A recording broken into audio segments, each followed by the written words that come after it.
seleção brasileira, a gente fala de seleção brasileira. E não é só os atletas, aqueles que entram em quadra, aqueles que a gente vibra com os dribles, com os gols, com as defesas, com aqueles segundos que sempre trazem alguma coisa de ensinamento pra gente, principalmente de acreditar até o apito final do árbitro.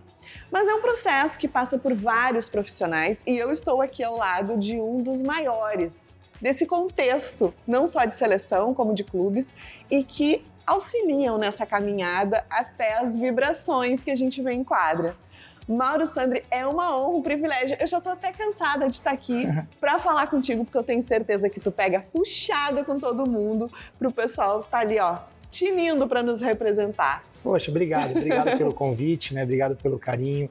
É uma honra, né? Uma responsabilidade estar representando tantos grandes profissionais espalhados pelo Brasil que trabalham com a nossa modalidade de futsal. A gente comenta muito que nós estamos na seleção brasileira e a responsabilidade, né, ela é proporcional à nossa alegria de estarmos aqui. Então a gente faz isso com muito carinho, com muito amor, mas também sabe, né, que atrás da gente, nossos lados aí, tem vários profissionais que trabalham diariamente para que o esporte brasileiro cresça e esteja em patamares mais altos em cada competição, em cada oportunidade, e essa é mais uma grande oportunidade para o futsal brasileiro. Você, como preparador físico, você fica naquela expectativa que os jogadores ficam para vir teu nome lá na convocação, ou eles já te avisam antes? Como é que é esse bastidor aí? Agora eu vou contar os segredos, aí vai perder a graça. Mas, felizmente, nós, da comissão técnica, a gente tem menos surpresas, né? Como tem um trabalho muito de confiança, de proximidade, treinador, auxiliar técnico, preparador físico, preparador de goleiro, fisioterapeuta, médico, esse staff aí no primeiro momento da comissão técnica, então a gente acaba já sabendo, né, que nós estaremos. Então, quando é anunciado o nome, acaba sendo só uma questão mais protocolar para confirmar aquilo que já sabíamos. E um ciclo, né, de mundial é um ciclo onde os detalhes fazem a diferença.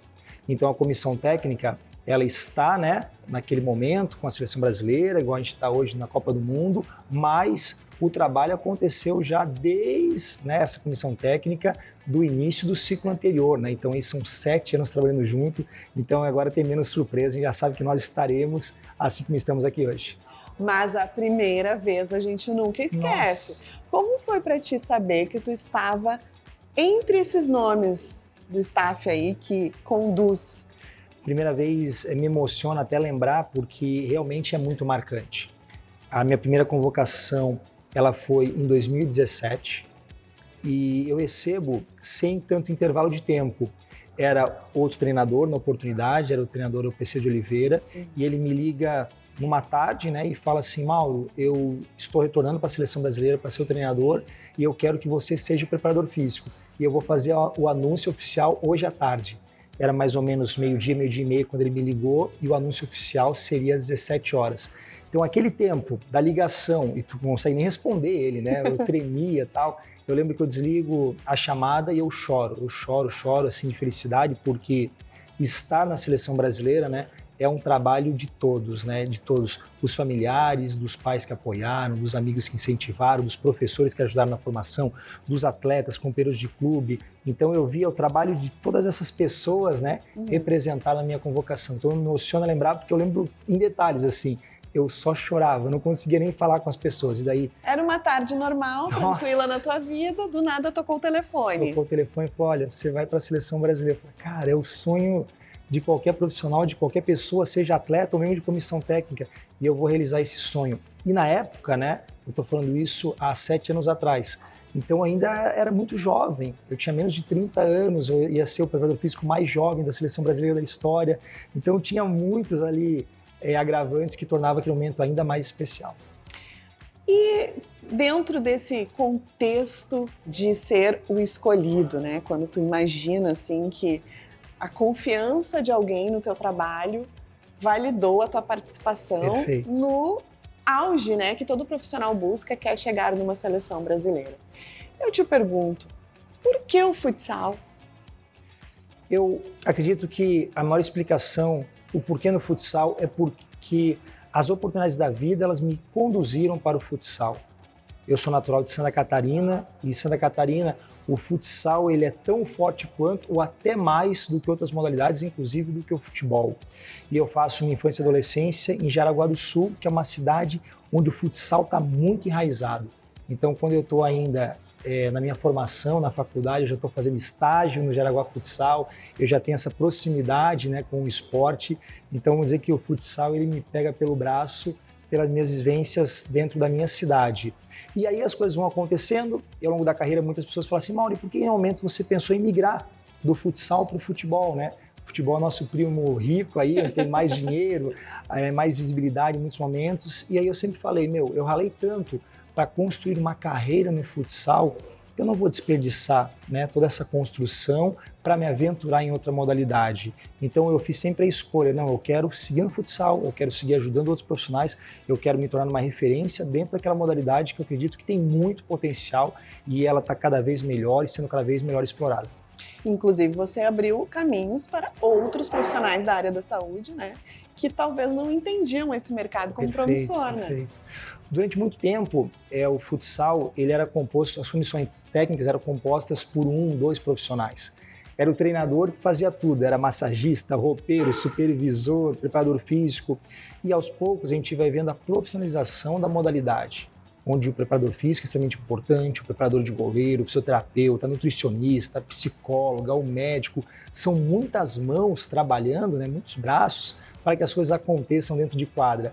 Quem gosta de futsal, assim como nós, é apaixonado por ter uns poucos esportes onde a definição acontece do primeiro ao último segundo de partida. Quantos exemplos, né, que um jogo foi decidido na última bola, no último chute, e muitas vezes a gente só vê isso que acontece dentro de quadra. E a nossa missão é mostrar que, fora das 4 linhas, tem muito trabalho envolvido para que aquela bola chutada, ela bata na trave e ela entre no gol. Isso não é uma questão do acaso, isso é o trabalho, a energia, a vibração de todo mundo colocado durante dias, semanas, meses, anos, para que aquele gol acontecesse e, consequentemente, aquela conquista, seja do clube ou aqui da seleção. E isso também passa, uma curiosidade minha, tá? Por estudar o preparo físico dos adversários para entender quais são as deficiências e explorar mais as potencialidades do elenco. Ou seja, tem uma pitadinha tua também com os técnicos para poder explorar isso? Não, tem sim, tem sim.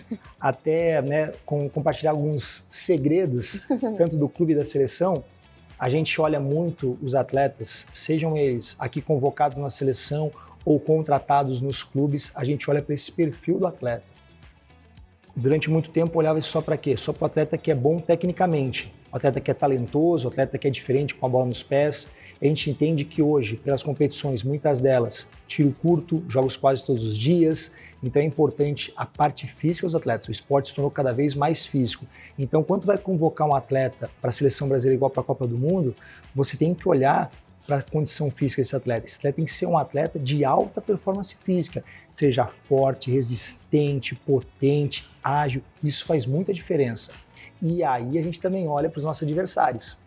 Então vamos jogar algum jogo onde a gente vê que a outra equipe, né, a outra seleção, o clube tem alguma limitação física, a gente fala, olha, hoje é um dia para apostar na parte física, aumentar a intensidade, marcar eles lá no pescoço o tempo todo, cansar a equipe adversária, porque a gente sabe que no segundo tempo a nossa condição física pode sobressair e ser um diferencial para vencer aquele jogo.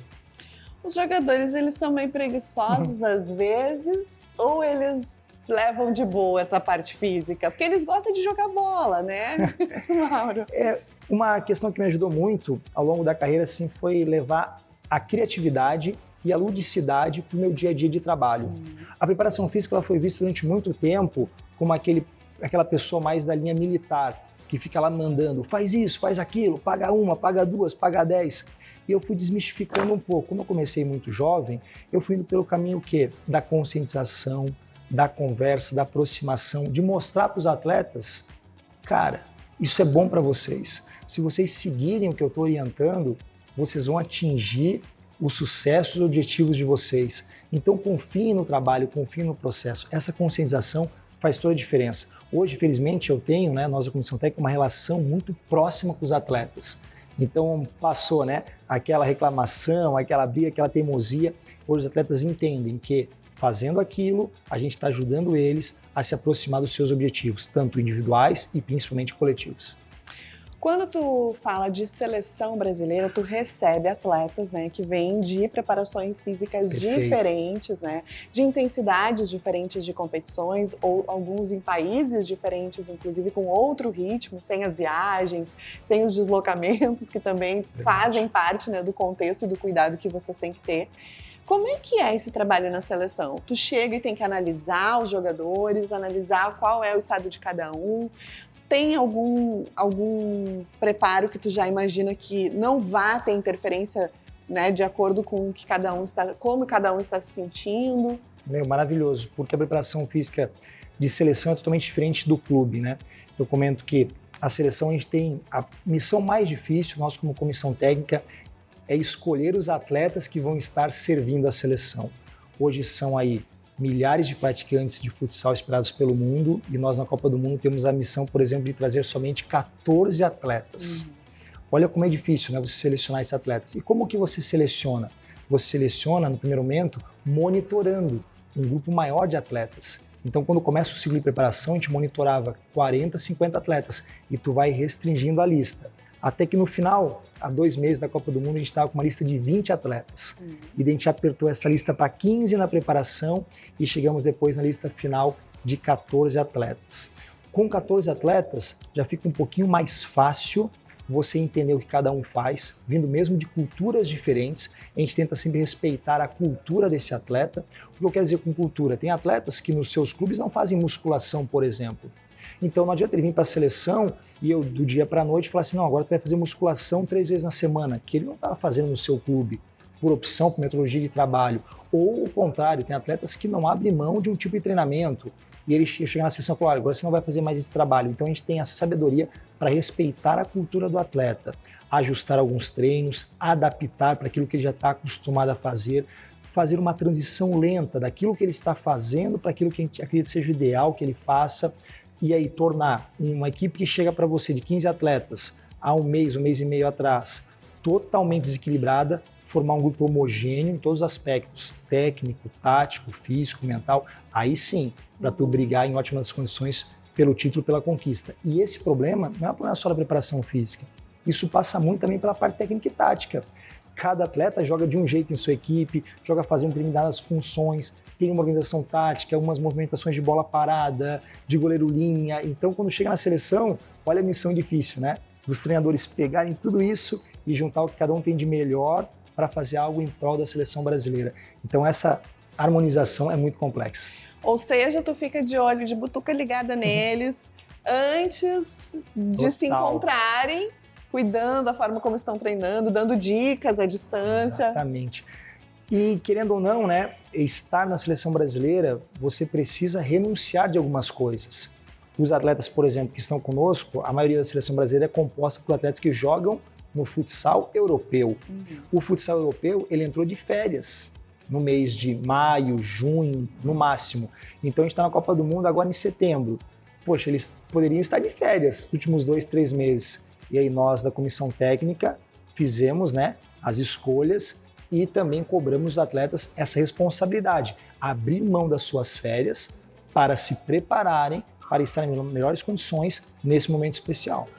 No Uzbequistão, eles vão sentir muita diferença do quê?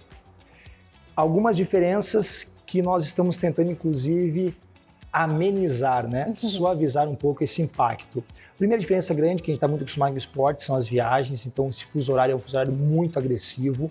Por isso que a seleção brasileira será a primeira seleção a chegar no Uzbequistão. Todas as seleções chegarão depois da seleção brasileira, a gente chega antes do Uzbequistão, faz 2 amistosos contra o Uzbequistão, então já é um baita diferencial, pensando na adaptação com o fuso horário.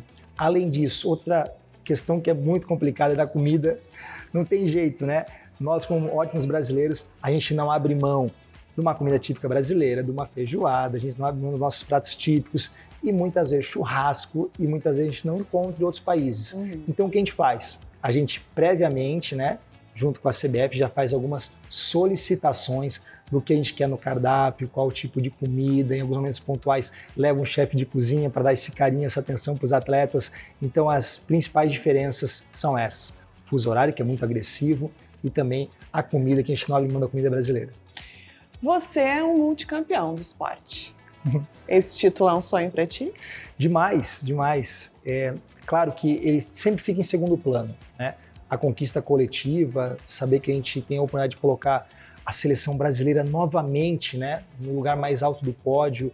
É normal, a gente muitas vezes, eu durmo imaginando aquele momento da gente no primeiro lugar do pódio e o nacional sendo tocado. Então esse é o objetivo máximo. Mas eu confesso que seria muito legal assim individualmente, porque a Copa do Mundo é o único título existente no esporte que ainda me falta, seja em clube ou seleção. Então seria como se eu completasse o álbum de figurinhas da carreira, né? Então eu estou muito confiante que a gente vai conseguir. Eu vi uma entrevista do Escadinha, na verdade não foi uma entrevista, eu fui assistir uma palestra do Escadinha do vôlei, né? E ele disse que quando ele chegou na seleção brasileira, o Maurício do vôlei foi o primeiro cara que ele concentrou, ele ficou muito nervoso, Nossa. Ele ficou muito emocionado. Imagina um ídolo levantador, Maurício, eu ficar concentrado com ele, né? E me realizar na seleção. E o Maurício já estava, né, migrando para uma aposentadoria. Em um momento delicado da seleção, disse: eu preciso que vocês joguem por mim, né? O Escadinha, ele passou por isso na transição dele também, quando ele estava encerrando a carreira e precisou que os meninos jogassem por ele. No teu caso, tu é uma meninada lá que também tem que jogar por ti para realizar isso, né? Meu trabalho é muito mais fácil, né? A gente brinca, né? O preparador físico ganha dinheiro e sucesso e títulos com o suor dos outros, né? A gente fica lá orientando, os atletas ficam correndo. Ou seja, tu vai ter que dar uma conversada ali, que tu dê uma amenizada, né? Para que tu possa preencher a tua sala de troféus com mais esse, né? Não, e a gente brinca os atletas, conquistas como essas, né? Elas são tão especiais e tão marcantes que elas nos permitem, depois delas, a gente realmente tirar um momento para relaxar, para descansar. E é o que a gente fala para ele assim, cara, abre mão de tudo. Abre mão dos prazeres da vida, abre mão de dormir tarde, abre mão de repente, não ter uma alimentação regrada. Cara, abre mão de tudo isso e foca nesse momento. Porque se nós formos campeões mundiais, né, todo esse estigma, esse histórico, ele vai nos acompanhar pro resto da vida. E aí depois sim, depois tu pode se permitir ter umas férias de 1, 2 semanas, um mês. Eu falo pros atletas, eu falo pra eles assim, cara, se você for campeão mundial, se você jogar pra caramba, depois quiser ficar um mês sem treinar, que fique, cara. O negócio é agora, cara, de ser campeão da Copa do Mundo. O Brasil é sempre um favorito, né? Perfeito. Quem é a pedra no sapato?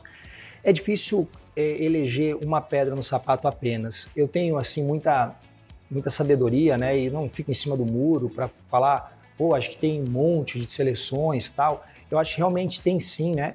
Umas 5 ou 8 seleções aí que elas entram na competição com possibilidades de chegarem numa possível final e virem a ser as campeãs do mundo, mas talvez a grande pedra no sapato, olhando pelo histórico e pelo futsal apresentado, pelas conquistas aí recentes, eu colocaria Portugal, né, a seleção que é a atual campeã do mundo, e pela rivalidade local aqui, não tem jeito, a gente tem que lembrar da Argentina. A gente sabe que talvez vai encontrar com eles e vai ser... São os últimos 2 campeões, né? Exatamente. O Brasil precisa recuperar, Precisamos recuperar nossa hegemonia. Então, como eu disse, não fico em cima do muro não, acho que tem muitas seleções que podem surpreender, né? Claro, a gente não pode jamais esquecer da Espanha, que é muito tradicional, a gente não pode esquecer das seleções que estão aí fazendo ótimas campanhas, né, que é o caso do Marrocos, até mesmo quando a gente olha para a Ásia, tem algumas competições que podem vir aí e surpreender, mas eu não consigo pensar assim, ser campeão numa Copa do Mundo sem ter que enfrentar em algum momento seleções como Portugal e Argentina. Você que faz parte da comissão técnica podia me contar um segredo, não é? Segredinho, assim, não é nada, não vou contar para ninguém, eu sou fofoqueira. Mas é difícil convocar 14 com tantos talentos no Brasil, né? A gente vê, assim, o pessoal parelho em potencialidade, né? O que está apresentando um grande futsal.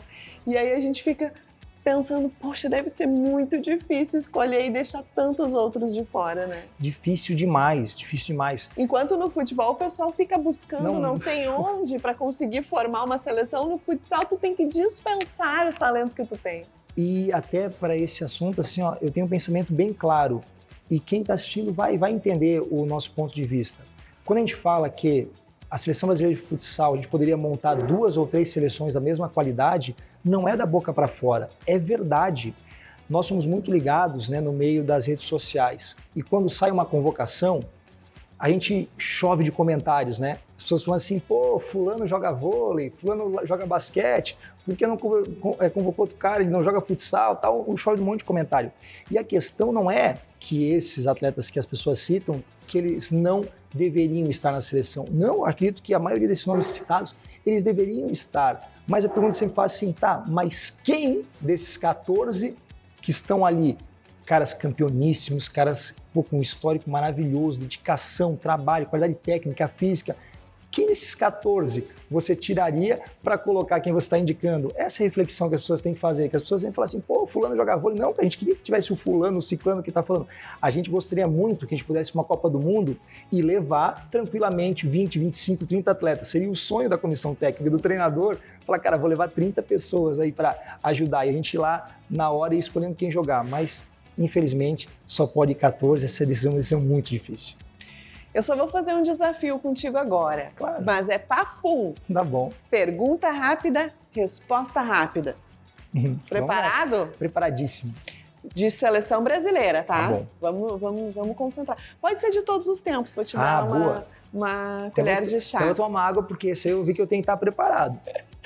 Vamos lá, uma colher de chá, então, de seleção brasileira de todos os tempos. Desafio para o Mauro, preparador físico, multicampeão. Só falta esse título para ele. Eu tenho certeza que ele vai trazer para gente. Amém. Porque eles buscando, nós somos campeões, né? Olha o compromisso. Então vamos lá. Um jogador preguiçoso para treinar. Um jogador preguiçoso. Nossa, você começou muito cruel comigo. Eu pensei que você ia começar devagar. O preguiçoso já, pô, mata o... Cara, tem que escolher alguém que já parou, que senão o cara vai me matar ainda. Não, preguiçoso não tem ninguém. Tentando lembrar. Pô, preguiçoso é muito difícil, me perdoa. Não lembro, assim, um que me marcou de ser preguiçoso. Um resmungão, então. Ah, o resmungão, o Rodrigo Capita, resmungão. Não, imagina, não é resmungão. Maravilhoso, trabalhador, exemplos maiores da história, resmungão, Rodrigo. O que ele fala pra ti? Não, o Rodrigo não tem jeito. Se o Marco treina 9h30, ele falou, pô, por que não marcou às 10 o treino? O Marco treina às 10, pô, por que tu não marcou 9h30 o treino? Mas ele nunca falta, ele sempre tá em todos os horários, todos os treinos, é maravilhoso. Aquele jogador que tá sempre pronto, tu fala assim, ó, hoje nós vamos fazer 400 flexões, 200 abdominais e ele vai lá e faz tudo e não reclama. Cara que eu gosto muito com essa característica, Arthur. Ala canhoto do Benfica, da seleção brasileira, Arthur. Esse cara é pau pra toda obra. Um jogador que tu olha e diz assim, gente, esse cara veio com um preparo físico de nascença já. Tipo o Zé Roberto lá do futebol, mais ou menos assim, no futsal, quem é? Não, fantástico. Vou em dois nomes. Pito e Ferrão. Pito e Ferrão são diferenciados, fisicamente privilegiados, potentes, rápidos, ágeis. Um jogador que o preparo físico fez a diferença no desempenho dele final. Que ele não era tão bem preparado, mas depois do preparo físico ele, ó, arrasou. Eu vejo que teve alguns atletas que ao longo da carreira melhoraram muito pela questão física. E eu colocaria, não acompanhei tanto o início, mas destaco assim, Neto é um cara diferente, que a parte física dele, a condição física dele fez com que ele se tornasse o fenômeno que ele foi pro nosso esporte. Quando tu chega no futsal, tu tem ídolos assim que tu vê de perto e tu pensa, poxa, eu sou fã desse cara, ou tu tá separado assim, eu trabalho com ele, tá tudo certo? Não, eu tive muito no começo da carreira e acho que não é exclusividade minha. Falcão era e ainda é um ídolo para mim. Até hoje, mesmo a gente tendo uma relação de amizade, trabalhando juntos 8 anos, quando eu encontro o Falcão, eu falo, caramba, é o Falcão, ainda tem essa sensação, porque é o diferente, assim, além do que ele fez dentro do esporte, a áurea dele, assim, chega no ambiente, se destaca, Falcão. E para encerrar, o maior desafio da nossa seleção para voltar de lá com a taça. Acredito que o maior desafio nosso é unir todas as forças e capacidades individuais em prol do coletivo. Uma Copa do Mundo, ela não se ganha somente com bons atletas. Ela se ganha quando grandes atletas formam uma ótima equipe. Então, se nós conseguirmos unir todos esses talentos, a gente volta lá com o título. Fiz isso com o Mister na final da Libertadores, vou fazer contigo, amém. passando toda a nossa energia positiva. Obrigado. Não desejo sorte, quem trabalha não precisa de sorte, desejo êxito e que tu volte com essa medalha, com essa taça, junto com os meninos, para que a gente possa vibrar juntos como brasileiros. Amém, obrigado. Depois eu volto aqui para agradecer por toda essa energia. Que Vai bom. dar certo. Obrigado. Amém.